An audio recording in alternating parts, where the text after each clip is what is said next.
Lanjutkan bacaan pada minggu yang lalu. Kata Imam Romli di sini, wa hasilul mu'tamadi fi hadzal maqam.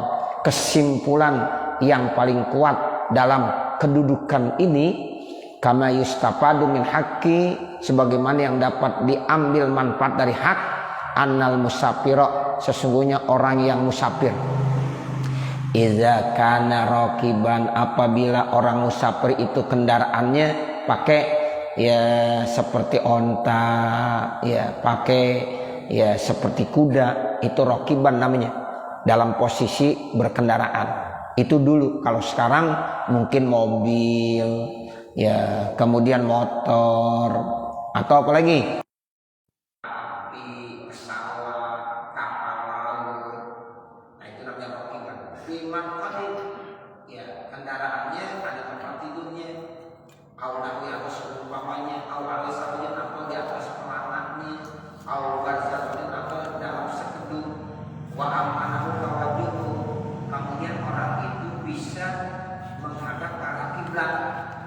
Ketika dia naik kendaraan sholat sunnah, nah kemudian dia bisa menghadap arah kiblat, bijami sholat dalam seluruh sholatnya, wa imami kulil arkani, dan bisa menyempurnakan semua rukun-rukunnya, lazimahu zalika, maka wajib atas yang demikian itu.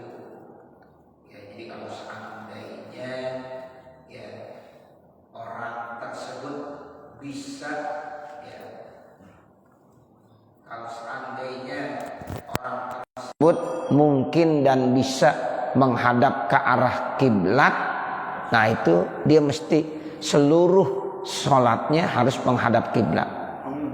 Itu namanya lazimahu zalika, begitu. Ya, jadi dia diwajibkan untuk menghadap ke arah kiblat.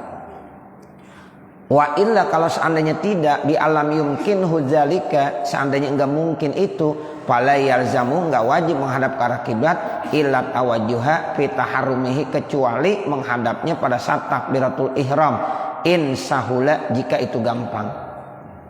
Wa illa, kalau seandainya pada saat takbiratul ihram juga sulit untuk menghadap ke arah kiblat, fala yalzamuhu syai'un, maka tidak wajib sedikit pun untuk orang tersebut.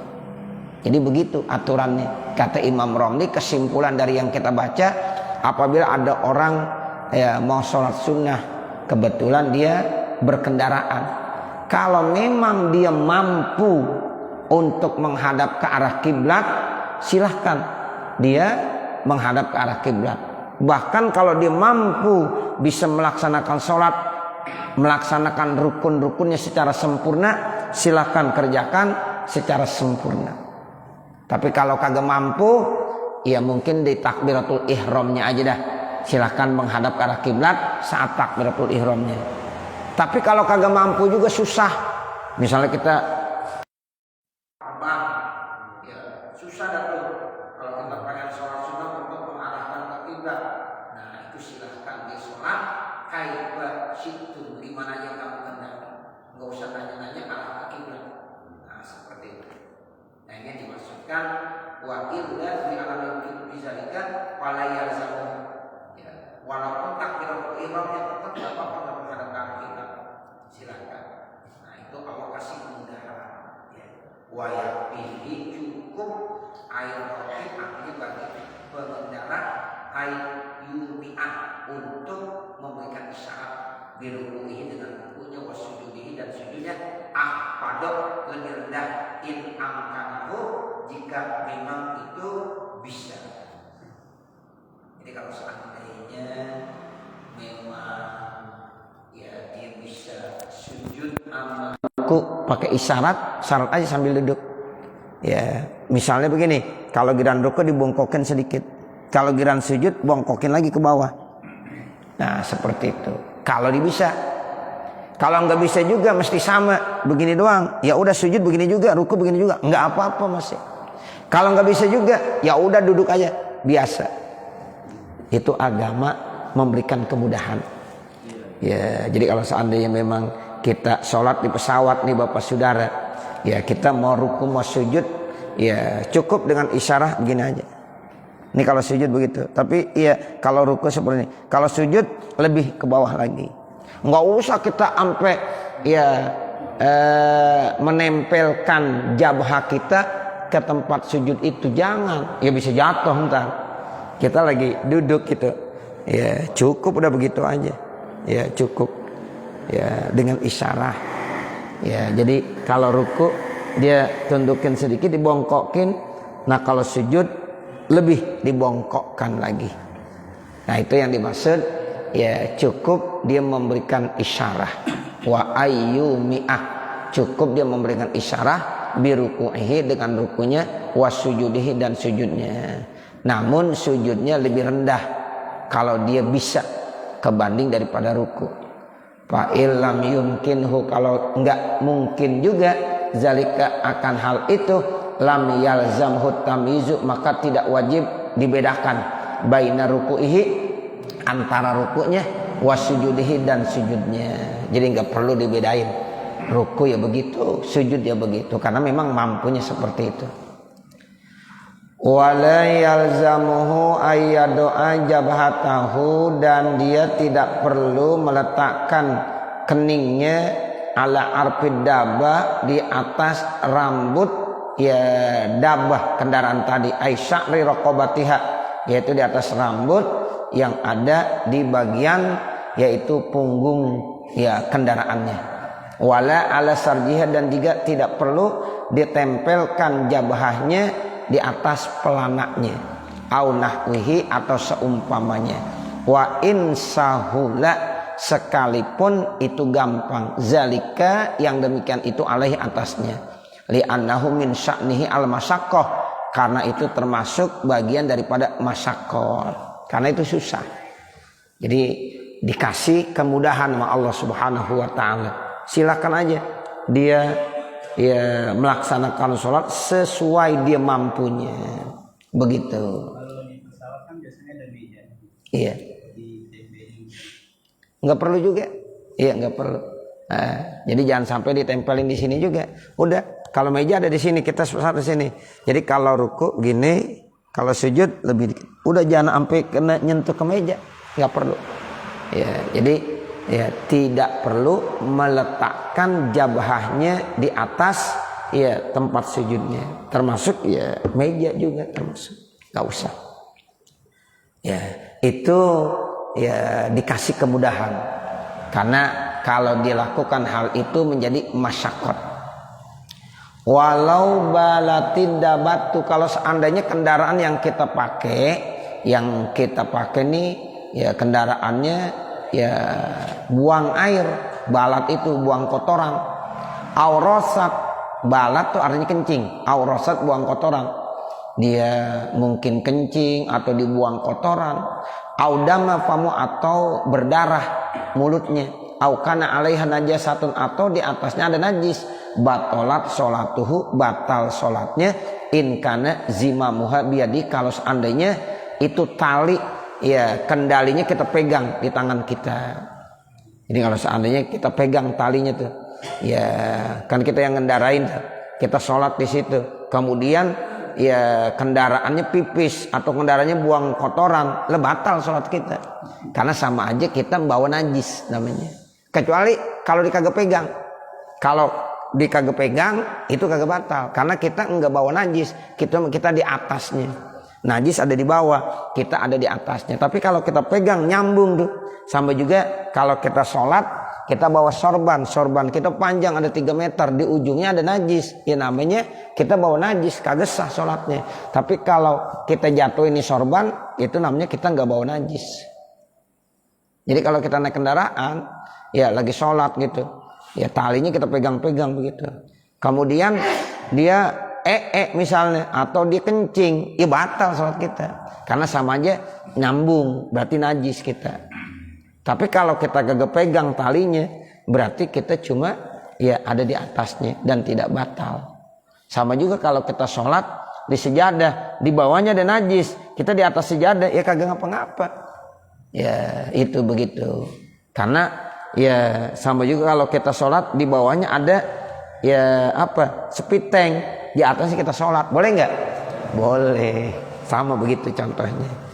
Ya, padahal di bawahnya tuh sepiteng. Sepiteng ada apaan isinya? Kan najis.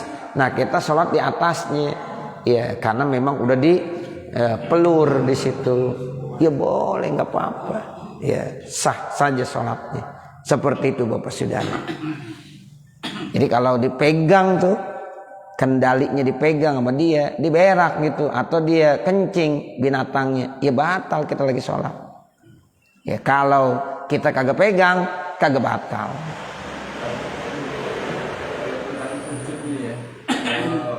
Dia duduk di sana, istilah maaf jidatnya tutup begini nggak nempel itu kan boleh kan? Boleh. Seandainya kita biasa aja, kalau tertutup bagaimana kan? Jadi nggak begini. Iya. Jadi batas ini tuh sampai di mana gitu Pak? Iya. Jadi ketika kita sujud karena memang tidak meletakkan jabhahnya, ya itu ketika jabhahnya ya dia ketutup juga nggak ada masalah karena memang posisinya dia lagi darurat. Nah begitu. Tapi kalau bisa sih ya kita usahakan seperti sama jabah kita saat kita sujud dalam posisi normal begitu. Ya posisi normal, tapi kalau misalnya jabahnya tertutup sah nggak? Iya, maksud saya makanya tuh dalam seperti kita sholat posisi normal. Tadi kan pertanyaannya bagaimana kalau kita sholatnya begini gitu kan ya? Iya, tapi kita kagak letakkan jabah kita karena cukup begini aja. Nah seperti itu kan? Ya, jadi kalau ya sebaiknya tetap diginiin. Nah seperti itu. Walaupun pada saat sujudnya dia tidak letakkan jabahnya ke tempat sujud, cukup dengan begini. Ya. Jadi jangan dimain-main. Oh udah gue tutupin aja. Nah apalagi niat begitu nggak bagus. Jangan seperti itu. Tetap posisi saat dia mau sujud ya ini jabahnya maksupah ya begitu ya walaupun nanti tidak ditempelkan ke tempat sujud karena sujudnya cukup dengan apa isyarat ayyumi'ah rukunya isyarat ya sujudnya juga isyarat cuma bedanya antara ruku dengan sujud kalau ruku bongkongnya sedikit sujud lebih banyak tapi kalau sana itu kagak bisa juga boleh sama. Tuh sampai begitu Imam Romli bilang. Nah seperti itu. Jadi artinya memang kita tidak disusahkan. Ya tidak disusahkan. Tapi aturan mainnya begitu dulu. Sempurnain dulu. Tapi kalau sempurna nggak bisa turun sedikit. Nggak bisa juga turun lagi. Nggak bisa sama sekali. Udah boleh bagaimana aja. Nah begitu. Ya, makanya tadi gak usah dipermainkan. Ya kita jabha biasanya kita maksupah. Ya pada saat kita sujud walaupun tidak kita letakkan jabha kita ya harus maksupah juga. Nah begitu. Jadi jangan sampai kita tutupin. Ya takutnya kalau kita tutupin nih kalau kita nanti sujud yang benar ya kagak sah sujudnya. Nah begitu ya. Ya jadi tetap kita maksupah kita buka. Walaupun sujudnya tidak kita letakkan jabha kita ke tempat sujud. Walau wati'at najasatan rutobatan, kalau seandainya kendaraan yang kita kendarai ya misalnya binatang yang kita taikin itu nginjak najis. Nah najisnya itu bisa basah pakazalika ya bisa atau bisa juga yang kering bagaimana? Ya kalau nginjak najis yang basah batal. Tapi kalau nginjak najis yang kering nggak apa-apa. In parokoha halan, jika dia cepat-cepat ya pindahkan arahnya saat itu juga begitu. Sama juga kalau kita lagi sholat kejatuhan najisnya basah ya batal itu. Tapi kalau najisnya kering kita spontanitas kita buang. Kalau kering kan gampang ya bisa dibuang, itu nggak batal. Nah kalau kendaraan yang kita kendarai nginjeknya najisnya basah batal. Kalau itu kita pegang tuh kendalinya. Tapi kalau seandainya nginjeknya najis yang kering, cepat kita alihkan. Jangan nginjek lagi. Itu spontanitas nggak batal. Ya, begitu ya Bapak Saudara. Wa illa kalau seandainya tidak cepat dipindahin ke tempat yang suci, batolat maka sholatnya jadi batal. Kama lau auto'aha laha mutlaqan, sebagaimana dia menginjakannya ke najis secara mutlak. Qalluhu hazaini syai'aini, dua macam ini aywahuma, yaitu keduanya. Qalluhu ila fisidatil khawfi wa naflis musafir, itu yang dimaksud ya dua macam ini, yaitu sholat pada sidatul khauf dan pada sholat sunnah musafir. Selesai datu. Nah sekarang syarat yang ketujuhnya, wasabi'uha taharatul badan, ya bersih dari ya apa ya daripada badan anil hadasil akbar wal asghar, dari hadas akbar dan hadas asghar, indal kudrati, ketika ada apa kemampuan. Tuh begitu. Makanya di sini bilang qauluhu anil hadas. Kata pengarang kitab anil hadas. Jadi ketika kita mau sholat harus bersih badan kita dari hadas. Baik hadas ini hadas besar maupun hadasnya hadas kecil. Ini penting ini Bapak Saudara. Jadi kalau kita mau sholat, salah satu persyaratannya kita harus bersih dari hadas besar, bersih dari hadas kecil. Kalau kita punya hadas besar harus mandi atau tayamum. Kalau kita punya hadas kecil harus berwudu atau tayamum. Nah nanti baru kita namanya udah suci bersih, enggak punya hadas besar, enggak punya hadas kecil. Aywan najis termasuk ya suci daripada najis, kama saya zkurhu, sebagaimana yang akan disebutkannya.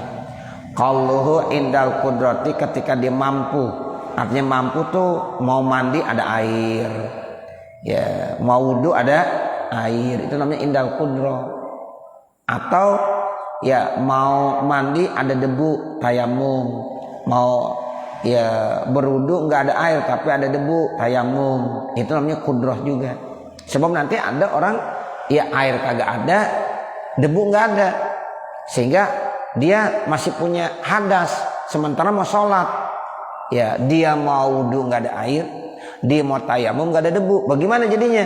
Ya sholatlah pakai tuhurain. Orang itu termasuk yang kagak punya ya dua alat bersuci, walaupun dia tidak suci dari hadas kecil ataupun hadas besar, tetap dia wajib sholat. Tapi nanti wajib diiadah, sholatnya wajib diulang kembali. Kalau dia nggak sholat dosa.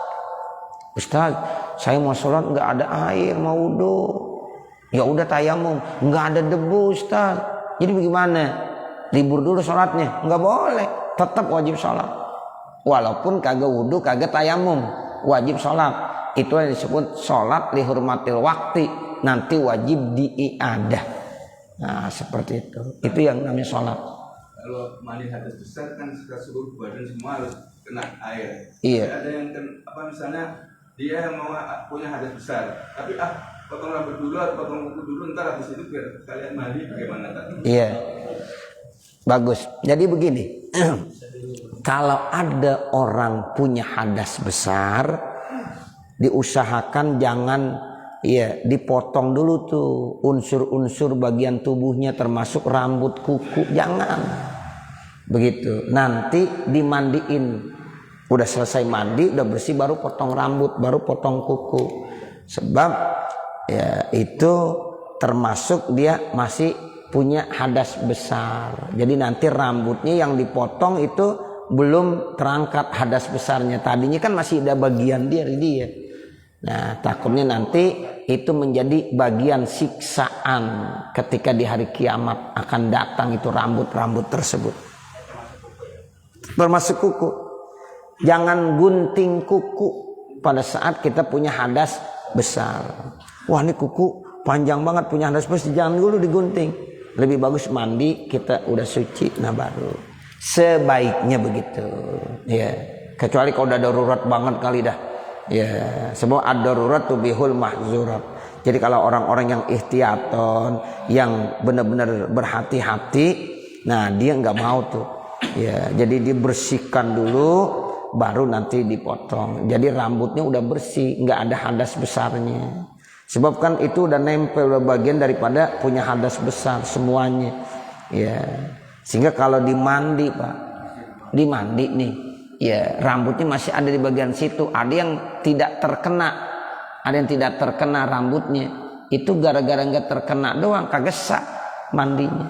Nah seperti itu. Khawatirnya begitu doang. Jadi kalau ini potong, sementara ini belum diajak mandi hadas besarnya. Ya, sehingga nanti ya ini tanggung jawab kita semuanya. Iya, termasuk kuku yang tadi tanya. Nih kuku panjang nih, jangan digunting dulu, angkat hadas besarnya dulu, dimandi baru. Ya, seperti itu. Ya walaupun sih nanti yang namanya masalah fikih ada aja ikhtilaf gitu. Cuma kan kita yang ihtiyatan ngambilnya, yang ada kehati-hatian. Kalau kita mau bicara benar juga. Ya, sebab ini masih ada hadas besarnya, kenapa kita potong? Nah seperti itu. Ada orang bilang tanggung mandinya sekalian aja ntar. Jangan begitu. Jangan begitu. Nanti habis gunting rambut ya nggak enak, mandi ya mandi aja lagi. Ya mandi sekedar untuk bersih-bersih. Ini yang dimaksud anil hadas ay wan najis. Kama saya zkurhu sebagaimana nanti akan disebutkannya. Kalau indal qudrah. Ya dia i'tibarul qudrati itu dihitungkan kalau dia mampu. Laisa khoson, tidak ada khusus bima zukira dengan apa yang sudah disebutkan. Bal huwa mu'tabarun, akan tetapi itu diperhitungkan fi jam'i syuruti, ya dalam kondisi semua syarat-syarat.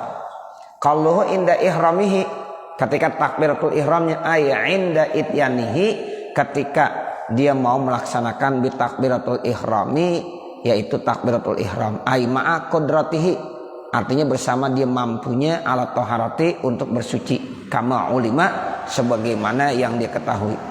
Qaluhu al fardu, yaitu fardu. Ya, jadi artinya sholatnya sholat fardu, ail ada, dan itu juga sholatnya ada, bukan kodok.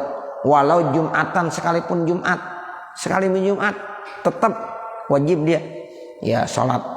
Lakin la yuhsabu minal arba'in, tetapi dia tidak masuk dalam hitungan yang 40. Tetap dia kagak punya ya wudu, mau mandi enggak ada air, mau tayamum ya enggak ada debu, ya wudunya enggak, mandinya enggak, tapi ada Jumat, dia wajib Jumat juga, tapi dia sholat Jumat tidak dihitung dari yang 40. Linaksi karena kurangnya dia, karena dia tetap masih punya hadas besar, dia masih punya hadas kecil, tapi dia wajib sholat Jumat. Fa iza kana junuban, kalau seandainya di dalam keadaan junub, wajib alaihil iktisor, maka wajib atasnya dimeringkas, ala qiraatil fatihati, atas membaca Fatihah. Kalau ada pertanyaan, Ustaz saya ya mau mandi nggak ada air, mau tayamum nggak ada debu, tapi saya mau sholat, kan dia punya junub, ya punya hadas besar. Nah itu nanti dalam sholatnya dia hanya iktisor, meringkas yang wajib-wajib saja. Baca Fatihah, baca surah nggak usah. Sebab dia dalam keadaan junub. Baca Fatihah itu wajib. Kenapa? Karena termasuk rukun. Nah jadi yang rukun-rukunnya aja. Baca surah nggak perlu. Kalau baca ya doa, zikir itu nggak apa-apa. Kita nggak dalam posisi junub gitu. Sekarang kita mau zikir, mau baca doa kan boleh, tapi yang kagak boleh baca ayat-ayat Al-Quran. Nah di dalam sholat kalau kita kagak baca Al-Fatihah kagak sah. Walaupun dalam posisi junub kita tetap diperintahkan membaca surah Al-Fatihah, karena ada hadis Nabi la sholata liman lam yaqra bi fatihatil kitab. Ya, jadi tidak sah sholat seseorang apabila dia tidak membaca Fatihah. Sekarang saya sholatnya faqidut tuhurain, tetap wajib baca Fatihah. Tapi kalau baca surah nggak perlu, sebab saya dalam keadaan punya junub, baca Al-Quran kagak boleh. Itu baca Fatihah, iya baca Fatihah ini harus, karena kalau saya sholat nggak baca Fatihah tadi sah. Alasannya begitu. Ya, jadilah sholata liman lam yaqra bi fatihatil kitab. Nah makanya di sini ya wajaba alail iktisor. Jadi bagi orang yang junub wajib atas orang junub tadi hanya meringkas ala qiraatil Fatihati untuk membaca Fatihah tok. Wa sholatuhu muttasifatun bisihah, sementara sholatnya udah digambarkan sebagai sholat yang sah. Fayubtiluha ma yabtulu ghairuha, maka dapat membatalkan sesuatu yang membatalkan lainnya. Jadi ketika dia sholat walaupun faqidut tuhurain tetap dijaga. Kalau dikentut ya batal juga. Begitu lagi sholat. Padahal kan tadi dia memang faqidut tuhurain, punya hadas kecil, punya hadas besar. Sekarang dalam sholat dikentut ya batal tetap. Diulang lagi. Begitu, jangan mentang-mentang gue kagak punya wudu nih lagi sholat kentut aja. Ya nggak boleh, tetap membatalkan. Seperti itu. Jadi aturannya tetap harus dijaga. Nggak boleh melakukan hal-hal yang bisa membatalkan sholat dalam posisi normal. Nah pada saat dia lagi darurat seperti itu faqidut tuhurain tetap harus dijaga. Kalau itu dikerjakan tetap batal juga. Nah seperti itu ya. Fayubtiluha. Soalnya sendiri sholat begitu. Terus atas sahut awal kita nggak kerjain. Sholat tasawuf awal dikerjain nggak apa-apa, nggak dikerjain nggak apa-apa karena dia termasuk sunnah abad. Maksudnya kalau kita mau ringkas juga dikerjain. Iya, tapi yang maksud ringkas di sini jangan baca Al-Quran surah gitu. Kalau yang lainnya yang memang dibolehkan nggak apa-apa. Ya at-tahiyat kan boleh, walaupun kita dalam posisi lagi punya junub baca tasawuf kan boleh. At-tahiyatul mubarakatus salawatut thayyibatul sampai selesai. Kita dalam posisi junub nih, itu boleh. Ya, subhana rabbiyal a'la boleh. Tapi kalau kita baca kuliah, baca kulhu enggak boleh. Nah, makanya yang dimaksud iktisar diringkas itu hanya baca Fatihah saja. Baca surah dalam Al-Qur'an tinggalkan saja. Karena posisi dia dalam keadaan junub. Kalau dibaca Qurannya atau zikir nggak boleh tetap karena Al-Quran ya, kecuali ayat-ayat tertentu. Kalau misalnya baca inna lillahi wa inna ilaihi rajiun, nah itu doa ya. Doa apa? Ada orang meninggal dunia dibaca inna lillahi wa inna ilaihi rajiun. Kalau dibaca kuliah niatnya zikir ya nggak bisa ya, nggak boleh, tetap nggak boleh dibaca. Ini yang dimaksud ya harus dijaga hal-hal yang dapat membatalkan pada saat sholatnya normal, ada ya sucinya, dia ya nggak punya hadas besar, dia nggak punya hadas kecil, itu kalau dilakukan batal. Nah pada saat dia faqidut tuhurain itu pun harus dijaga. Kalau dikerjakan ya tetap batal juga, harus diulang kembali sholatnya. Wala yustaratu li sihhatiha, dan tidak disyaratkan bagi sahnya daikul waktu, sempitnya waktu. Naam iya yang tanu alaihi sholat, yaitu dilarang atasnya sholat madama yarju ahadat tuhurain, selama dia masih berharap ada salah satu alat bersuci. Kalau diharapkan ini zuhur jam 12, jam 1 nggak ada air, nggak ada debu, jam 2 juga nggak ada, tapi ntar diharapkan 2:30 ada air nih. Nah itu jangan sholat dulu pakai dituhurin, tungguin aja ya. Kalau ada harapan salah satu alat bersucinya ada, bisa debu bisa ya air, itu tunggu dulu, tunggu kalau ada harapan. Tapi kalau kita nggak punya harapan begitu ya udah sholat pakai dituhurin. Wa kharaja bil fardi, dan dikecualikan dengan fardu an-naflu falayab aluhu, maka nggak boleh kerjain. Kalau sholat sunnah nggak usah dikerjain. Kita ya pakai tuhurain, mau wudu nggak ada air, ya itu mau tayamum nggak ada debu, tapi mau sholat sunnah nggak usah, ya nggak usah sholat sunnah karena posisi kita dalam kondisi pakai tuhurain.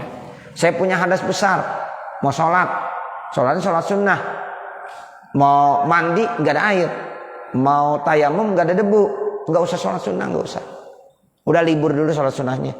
Nah seperti itu. Tapi kalau sholat fardu wajib dikerjakan, gitu ya Pak ya. Kalau sholat fardu wajib dikerjakan, cuma iktisar ya, hanya Fatihah saja yang dibaca, surah tidak boleh dibaca karena posisinya dia dalam keadaan junub, seperti itu ya. Jadi ini yang dimaksud hanya sholat fardu. Kalau sholat sunnah falayab aluhu nggak perlu dikerjakannya. Wala ya'rifu man yubahu lahu fardun, dan tidak diketahui siapa yang dibolehkan baginya sholat fardu duna naflin, ya kecuali yang sunnah, illa huwa, kecuali dia. Wa man alai najasatun, begitu juga bagi orang yang kebetulan ada najisnya, wa ajaza an izalatiha, dan dia tidak mampu untuk menghilangkannya. Sama tuh kita nih Pak, ya pergi entah kemana, baju emang satu-satunya doang punya di situ di badan kita, nggak ada lagi, najis. Sementara sholat itu datang, waktunya udah sampai. Bagaimana? Ya udah sholat, ya sholat, karena memang dia tidak mampu mengganti pakaiannya. Tapi sholatnya sholat fardu saja, sholat sunnah nggak usah dikerjain. Sebab orang sholat dalam posisi punya najis di pakaiannya itu tidak sah.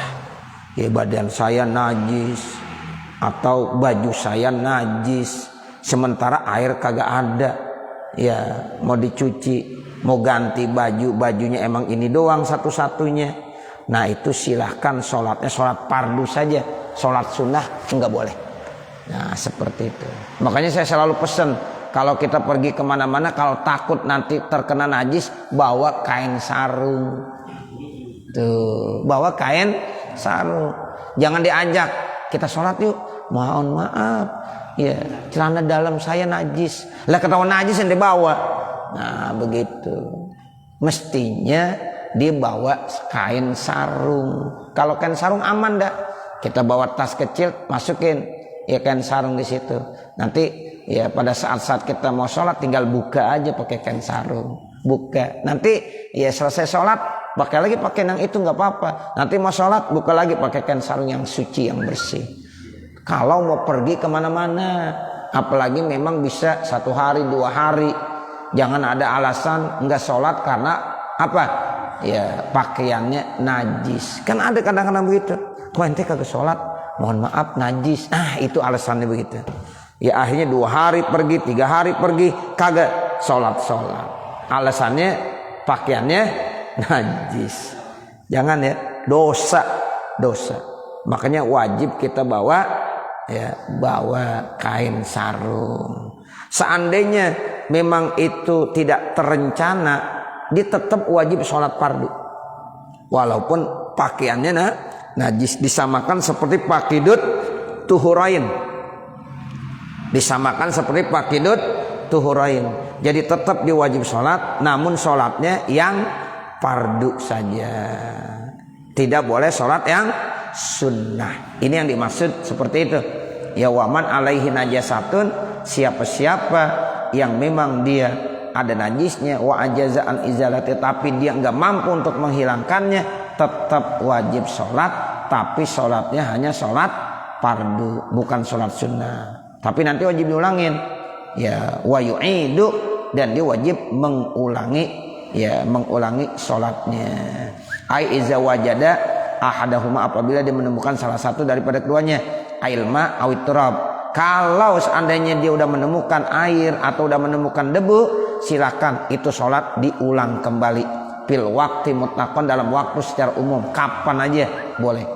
Amma iza wajada turaba kharijal waqti, adapun apabila dia udah menemukan tanah di luar waktunya, fala yu'idu, maka dia tidak perlu mengulangi, illa bi mahallin yasqutu bihil fard, kecuali tempat di mana gugurnya fardu. Wa minal ma'lumi, dan dari apa yang sudah diketahui, annabi las salati, sesungguhnya yang udah dikerjakan tuh salat kharijal waqti, di luar waktu, qadaun qada, la i'adatun, tidak i'adah.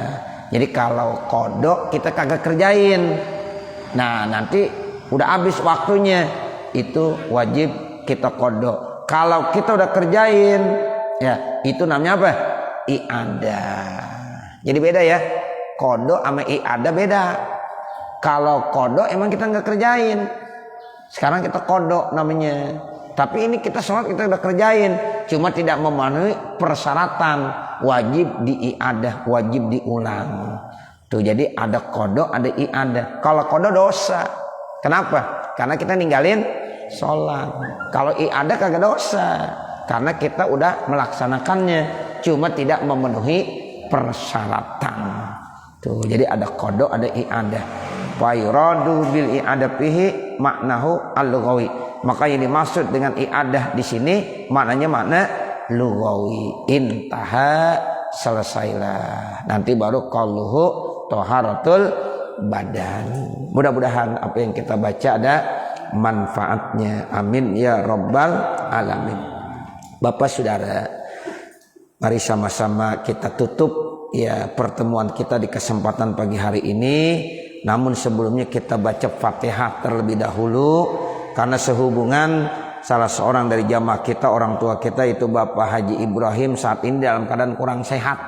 Ya, kita doakan, kita baca Fatihah, mudah-mudahan Allah angkat penyakitnya ya, sehingga kembali sehat dan bisa berkumpul lagi berjamaah bersama-sama dengan kita. Ya, mari sama-sama kita baca Fatihah. Al-Fatihata biniyatis sihah wassalamu wal afiyah ya wa ila hadratin Nabi Muhammadin sallallahu alaihi wasallam. Al-Fatihah. A'udzubillahi minasyaitonir rajim. Bismillahirrahmanirrahim. Alhamdulillahirabbil alamin. Arrahmanir rahim. Maliki yaumiddin. Iyyaka na'budu wa iyyaka nasta'in. Ihdinas siratal mustaqim. Siratal ladzina an'amta 'alaihim ghairil maghdubi 'alaihim waladdallin. Rabbighfirli wa liwalidayya amin. Bismillahirrahmanirrahim. Alhamdulillahirabbil alamin. Hamdan yuwaffi ni'amahu wa yukafi mazidah. Ya Rabbana lakal hamdu wa lakas syukru kama yanbaghi li jalali wajhikal karim wa li 'azimi sultanik. Allahumma shalli ala sayyidina Muhammadin wa ala ali sayyidina Muhammad. Allahumma inna nas'aluka ridhaka wal jannah wa na'udzubika min sakhatika wan nar. Allahumma shrah lana sudurana wa yassir lana umurana warham amwatana washfi mardana waqdi hawaijana wahtim bisolihati a'malana birahmatika ya arhamar rahimin. Rabbana atina fid dunya hasanah wa fil akhirati hasanah wa qina azabannar. Wa sallallahu ala sayyidina Muhammadin wa ala alihi wa sahbihi wa sallam. Walhamdulillahi rabbil alamin. Wassalamualaikum warahmatullahi wabarakatuh.